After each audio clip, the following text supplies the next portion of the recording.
I'm Olivia Hartman, 34, freelance editor, and until recently, broke enough that even the thrift store felt like a splurge. The invitation arrived in a pale blue envelope, heavy with faux elegance. Embossed gold lettering spelled out, "The Hartman Family Reunion, celebrating 20 years of togetherness." A catered weekend at a rented estate in upstate New York. Dress code, cocktail casual, RSVP required. I stared at the card, heart thudding. It had been 5 years since I last saw most of my family. I had reasons, financial struggles, heartbreak, the kind of life messiness people like my sister Madison avoided like bad lighting. But the real reason? I was tired of being the family disappointment. Still, something about this invite felt different. Maybe it was the formal tone, or the sense that this would be the reunion to remember. I almost tossed it in the trash, until I flipped the card and read, "There will be a family legacy presentation on Saturday night. All members encouraged to attend." That word, legacy, hit me like a punch. Because for most of my life, I didn't have one.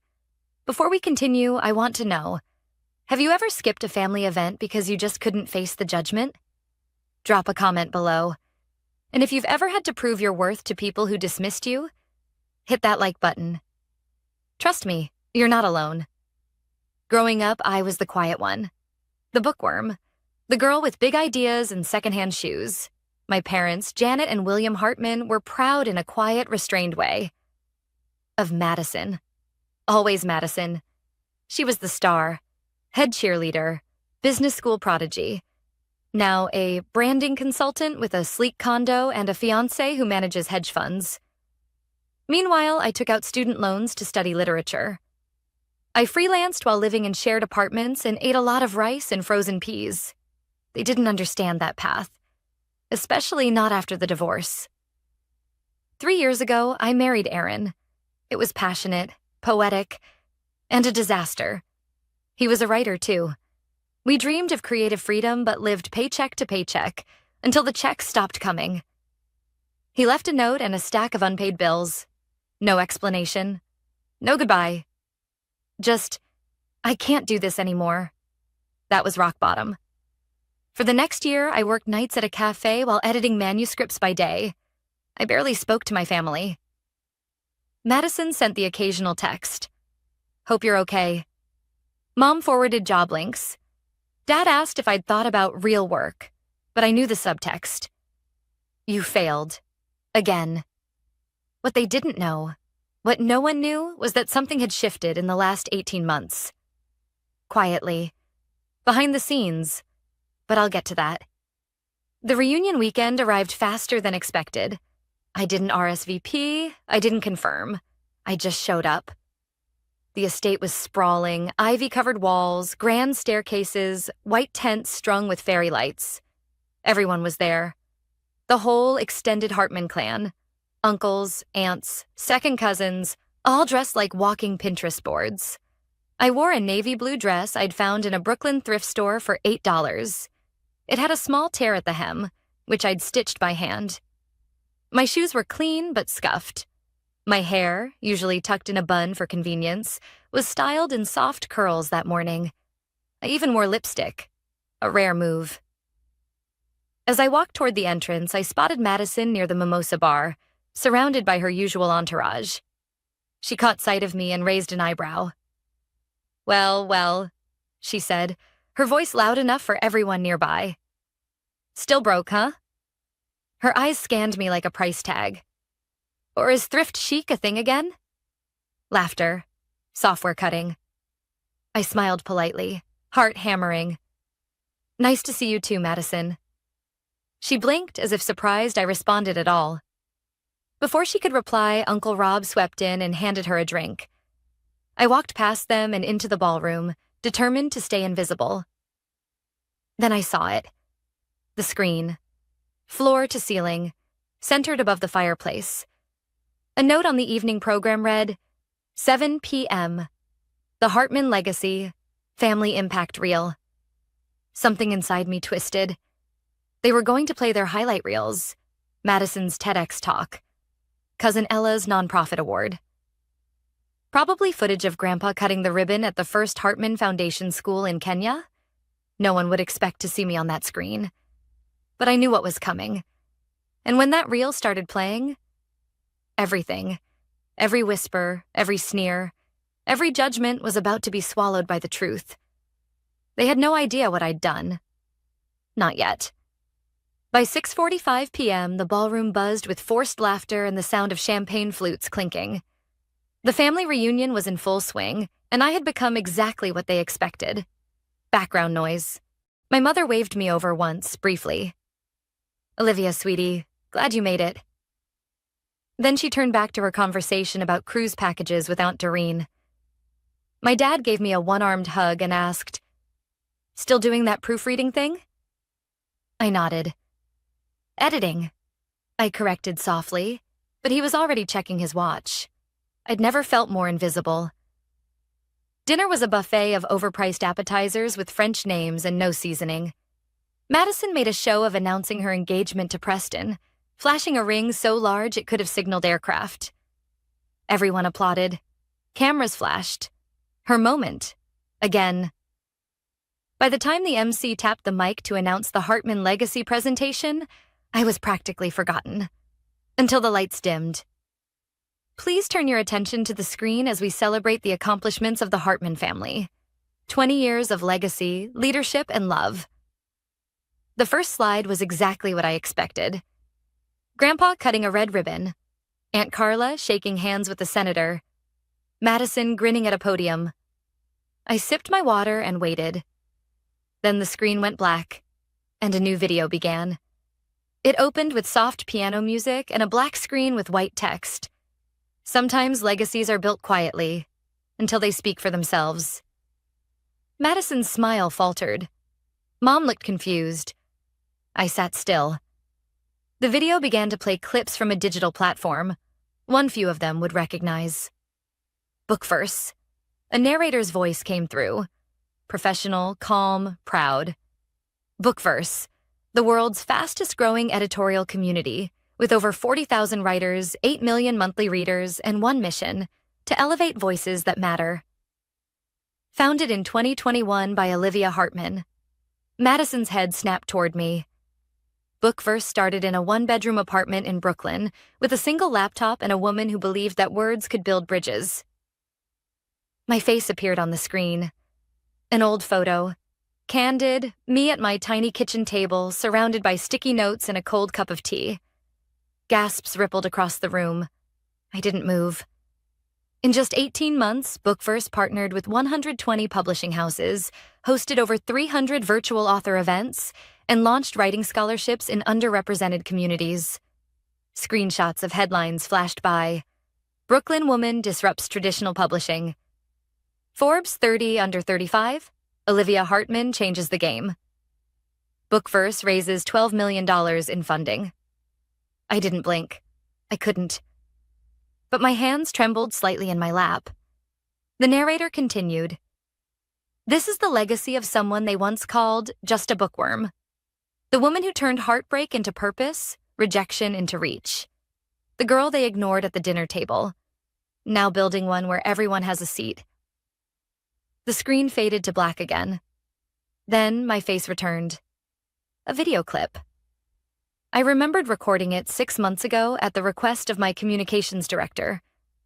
I'd thought it was for internal use only. I used to think success meant approval, validation. That if I could just become something impressive, they'd finally see me. But I've learned, you don't need to be seen to be powerful. You just need to know your own worth. That's where everything begins. The screen faded once more. Then a single sentence appeared. Legacy isn't what they remember you for. It's what you build while they're not looking. Silence. Then the lights came back on. The room was frozen. Forks midair, jaws half open. My mother looked like she'd forgotten how to breathe. My father blinked rapidly, as if trying to process what just happened. Madison stared at me like I'd shapeshifted. For the first time in my life, I had taken up space in a room full of people who once looked right through me. Before I continue, tell me in the comments, Have you ever shocked people who underestimated you? Ever walked into a room and made them regret counting you out? This story's not over, because the real drama hadn't even started yet. Preston, Madison's fiancé, leaned in toward her and whispered something. She looked at him, then looked at me, then stood up. Nobody told me she was that Olivia Hartman, she snapped. The room turned to her. She tried to laugh, but it came out brittle. This whole time you've been, secretly successful? Why not say anything, Liv? I stood up slowly, calm, centered, because I wanted to see who treated me like a person before they saw me as a headline. And then I walked out of the ballroom, past the stunned silence, past the glittering lights, and out into the cool evening air. They weren't done talking, but neither was I. The sound of the ballroom doors clicking shut behind me was sharper than I expected, like the final note in a symphony I never asked to perform. Outside, the air was cool, but I was burning. My hands trembled, not from shame or fear, but adrenaline. I hadn't planned for that video to play. It was my assistant, Marcus, who had uploaded it at the request of the event planner. Apparently, she'd reached out for any family legacy materials from all branches. He'd assumed I'd approved it. I hadn't. But in hindsight, maybe it was time. As I leaned against the stone wall of the patio, trying to slow my breathing, the door creaked open. Footsteps. I didn't turn around. Olivia, Madison's voice called out, clipped and sharp like a stiletto's on marble. I turned slowly. She stood framed in the doorway, her flawless curls still perfectly pinned, but her expression was tight. Tense. Wounded? Maybe. You blindsided us, she said, arms crossed. Did I? I replied, my voice calm. Or were you just too busy looking past me to notice? She blinked.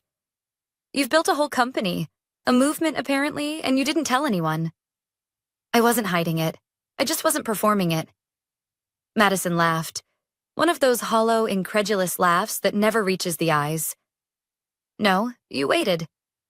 You waited for your moment. You could have told me. Would it have mattered?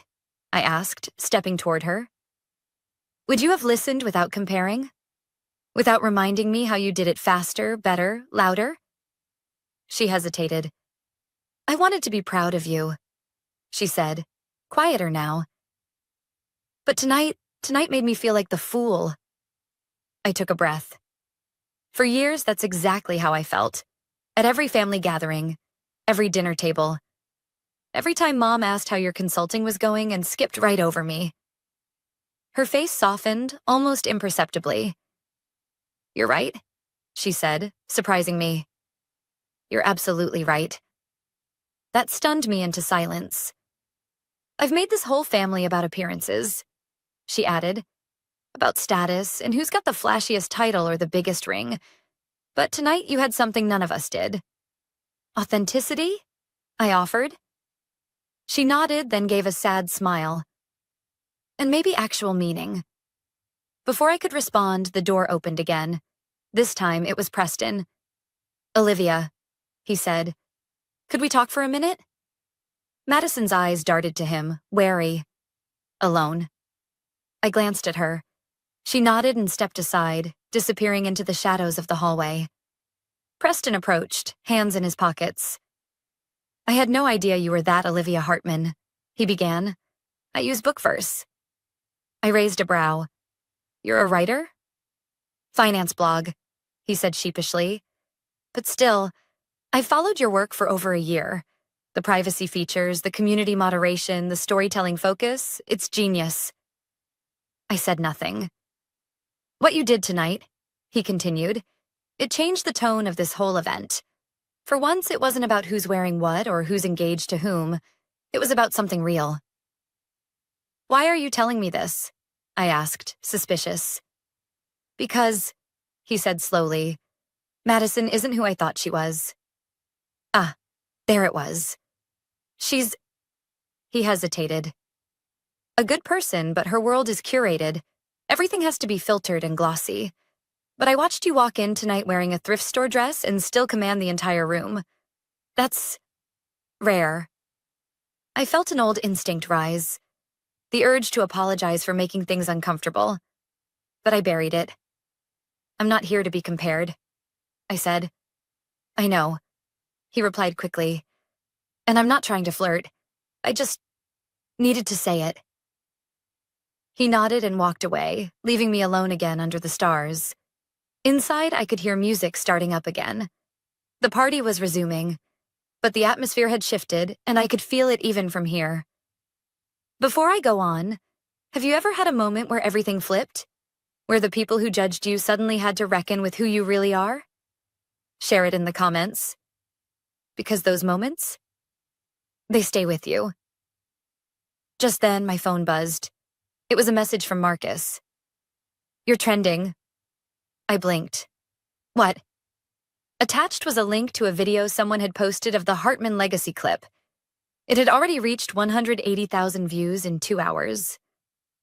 Comments were pouring in. This woman's story gave me chills. Proof you don't need to scream to be powerful.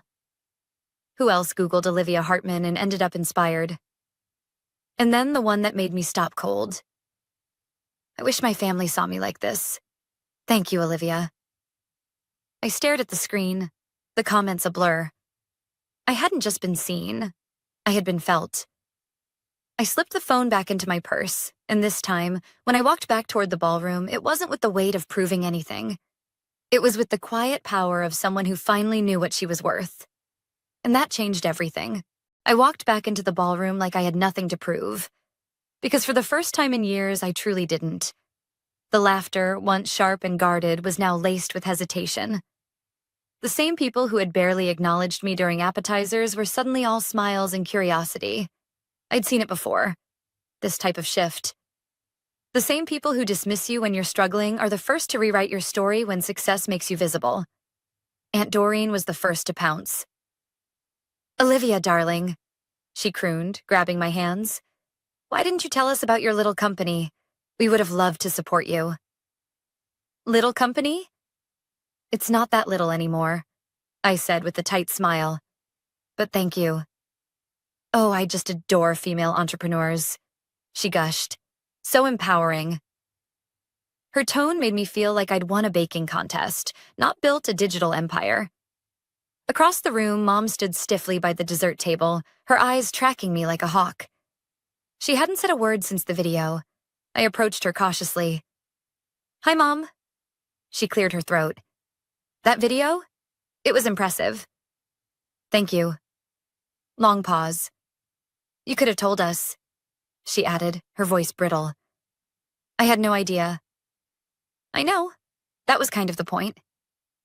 She flinched, then softened. Is this what you've been doing all this time? The long hours, the missed birthdays? I nodded. Why didn't you ever just ask for help? I let that hang in the air for a second. Because whenever I struggled, you said things like, you chose that path, or maybe it's time to get serious. You didn't see me, Mom. You saw a mistake you couldn't fix. She opened her mouth, then closed it. I wasn't asking for help, I continued. I was asking for support. There's a difference. She stared at the floor, her fingers tightening around her wine glass. I'm sorry, she whispered, so softly I almost didn't hear it. It wasn't perfect, but it was something. From the stage, Uncle Rob announced that the dance floor was open. People began trickling toward the center of the room. Laughter returned. Lighter this time, though tinged with curiosity and discomfort. And then, of course, Madison took the mic. Before the next song, I just want to say how proud we all are of Olivia. What an unexpected success story. There it was, the backhanded compliment. Some people clapped politely. Others looked at her, then at me, unsure of what to do. Madison smiled wide, her eyes gleaming. So rare to see passion and profit align, isn't it? I walked slowly up to her and took the mic gently from her hand. She didn't fight it, but her smile faded slightly. Thanks, Madison, I said, turning to the crowd. It's true. Sometimes success is unexpected, especially by those closest to us. A few heads turned, a few eyebrows lifted. But let me say this clearly. My story isn't about proving anyone wrong. It's about proving myself right. I looked directly at Madison and realizing that the only validation worth chasing is your own. Then I set the mic down and stepped off the stage, heart pounding but steady. People applauded, not the loud kind that comes from politeness, but the scattered, slow kind that comes from people who are thinking. That's when I saw her, Grandma Ruth. She'd stayed seated in the far corner the whole night, mostly quiet, sipping tea and observing. Her eyes met mine and she gave me the faintest nod. When I reached her, she patted the seat beside her. "You always were the sharp one," she said. "Quiet, but sharp." I smiled. "You knew?" "I didn't need headlines to know your worth, sweetheart, but it's nice to see the rest of them catching up." I blinked back sudden tears. Of all the people I wanted to make proud, she had never once made me feel small. "Madison's always been the peacock," Grandma added. You're the hawk. People don't see you coming until it's too late." That made me laugh. She leaned closer. "But don't let them make you bitter, Liv. Don't confuse silence with defeat, or applause with love." That hit me harder than anything else tonight. Before I continue, have you ever had someone finally see you when it mattered most? Drop it in the comments. Or tag someone who did that for you, because sometimes one person noticing you can change everything. The band started up again. Couples swayed on the floor. For a moment, it looked like any other party. But under the surface, everything had changed. Because now they were wondering what else I'd been building in silence. And I was just getting started. The next morning, I woke up in my hotel room with the kind of emotional hangover no amount of sleep could cure. My phone was buzzing again. Notifications, articles, DMs. Overnight, the video had crossed 1 million views. 1 million! Marcus texted me. Bookverse servers handled the spike. Also, publishers are calling.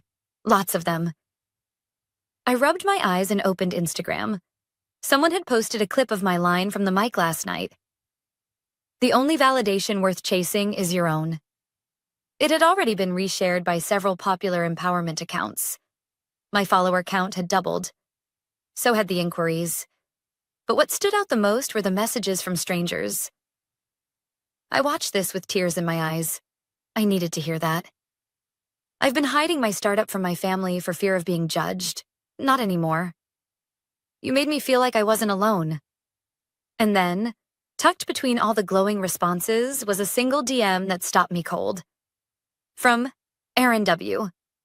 Message: "Congratulations. I always knew you'd find your voice. I'm sorry I didn't stick around long enough to hear it. Aaron, my ex-husband." I stared at his message for a long time. Part of me wanted to delete it. Another part, deeper, older, wanted to respond. But I didn't. Not yet. Instead, I turned off my phone and pulled open the curtains. The morning light spilled across the carpet, golden and soft, and for the first time in years, I felt steady. Later that afternoon, as I checked out of the hotel, I passed the lounge where several family members were gathered. Madison spotted me first. "Liv," she called out, getting up from the couch. "Can we talk?" She didn't look smug this time. She looked tired. We walked outside to the garden where yesterday's cocktail tables still stood, empty and stained with glass rings. She clasped her hands together, uncharacteristically nervous. "I owe you an apology," she said. "Not just for the comments or the mic thing, for a lot." I waited. For years, I let the spotlight turn me into someone I don't like. And I pushed you out of it without even realizing how hard you were trying to earn a seat at the table. "I wasn't trying to earn it," I corrected. "I was trying to stop needing it." She nodded. "That's even worse, because I made you feel like it wasn't even yours to begin with." Silence hung between us like fog. Then she added, "I'm not happy, Olivia." "Not really. Preston and I—" She stopped. "It's not what it looks like." I raised an eyebrow. "That's surprising." She half laughed, then turned serious again. You're the first one in the family to break the pattern, to build something that doesn't revolve around appearances. That took guts. I looked at her for a long moment. My sister. My rival. My mirror. You don't have to live in the version of you they built, I said quietly. You're allowed to start over. Her eyes welled up. Do you think it's too late? No, I said, meaning it. But you have to want the truth more than the image. She wiped her eyes and gave me a smile so unguarded it almost broke me. I'd like to know you better, she said. Not compete, just know you. That would be nice, I replied, feeling something shift. Something old, bitter, loosening its grip. Before we left the garden, she reached into her purse and handed me something. What's this? An RSVP card, she said, for my next event. A women's entrepreneur panel. Real women, real stories. I want you to be the keynote. I stared at it. You sure they want someone who shops thrift and doesn't sugarcoat their past? She grinned. That's exactly who they want. As I drove away from the estate, past the rolling hills and ivy-covered walls, I thought about how this weekend had started, with pity, judgment, and quiet humiliation. But I was leaving with something else. Not vindication, not revenge, but recognition. And with it, a reminder I want you to carry with you. You do not need their permission to be powerful. You do not need to be flashy to be valid. And you do not need to be invited to build something unforgettable. Sometimes the table doesn't need to be flipped. Sometimes you build your own. And when you do, they'll hear the echo. 2 weeks after the reunion, life didn't dramatically change. There was no parade, no sudden validation from all corners of the world. But something inside me had shifted, and that, more than anything, was the win. I was back in Brooklyn, seated at my favorite coffee shop. Same table by the window, same chipped mug, same almond croissant. But for the first time, I wasn't writing to escape. I was writing because I could breathe. My inbox still buzzed with media inquiries and publisher pitches, but I wasn't chasing any of it. I'd done enough chasing in my life. Now things were coming to me. Respect, opportunities, recognition. All the things I used to beg for in rooms that barely noticed I was there. And then, on a Wednesday morning, my doorbell rang. Madison. She held a reusable shopping bag filled with lemons and fresh rosemary and a single box of dry pasta. I brought dinner, she said. I stared at her. You cook? She laughed. Not well, but I'm trying. We ended up making lemon garlic pasta together in my tiny kitchen. She cried twice, once when she couldn't figure out how to zest the lemon, and once when she accidentally spilled olive oil on her blouse. But it wasn't dramatic. It was real, human, unfiltered. Over dinner, she told me she and Preston had broken off the engagement. He said he didn't sign up for a woman who was still figuring herself out. Sounds like he didn't understand what growth looks like, I said. He understood perfectly. He just didn't want to wait for it. I didn't try to fix it. I just listened. And somewhere between the awkward clinks of mismatched forks and laughter over how overcooked the pasta was, we started stitching something back together. Not as competitors, not even as siblings trying to outdo each other. Just two women who were finally learning how to be honest. Before she left that night, she paused at the door. You know, she said, you looked powerful that night at the reunion. Not because of the company, not because of the video, but because you didn't flinch when they laughed. I blinked. I flinched on the inside, I admitted. She nodded. Still, you stood there anyway, and I saw it, that quiet strength. Then she hugged me. A long, real hug, the kind we hadn't shared since we were kids in matching holiday pajamas. A few days later, I visited my parents. It wasn't a dramatic showdown, or a perfectly healed moment. It was awkward, as those things often are. Mom apologized again, in her own way. Through overfeeding me, straightening my collar and asking too many questions about how to invest in tech stocks. Dad didn't say much, but when I was leaving, he walked me to the car and said, "I read that article about Bookverse. You built something real, kid." Then, after a beat, "Wish I'd told you sooner I was proud." I didn't cry until I got back to my apartment, because it wasn't about their words. It was about finally not needing them. Before I close this story, I want to share something with you. The person listening, watching, reading. When they underestimate you. When they talk over you at dinner. When they call your dreams unrealistic or laugh at your outfit, or forget your name when listing the successful cousins. You have a choice. You can shrink. Or you can keep building quietly. Because one day, your truth will be too loud to ignore. And when that day comes, you don't have to gloat. You don't have to say a word. Just show up. In your thrift store dress. With your real laugh. And your quiet, undeniable power. Because you are already enough. You've been enough this whole time.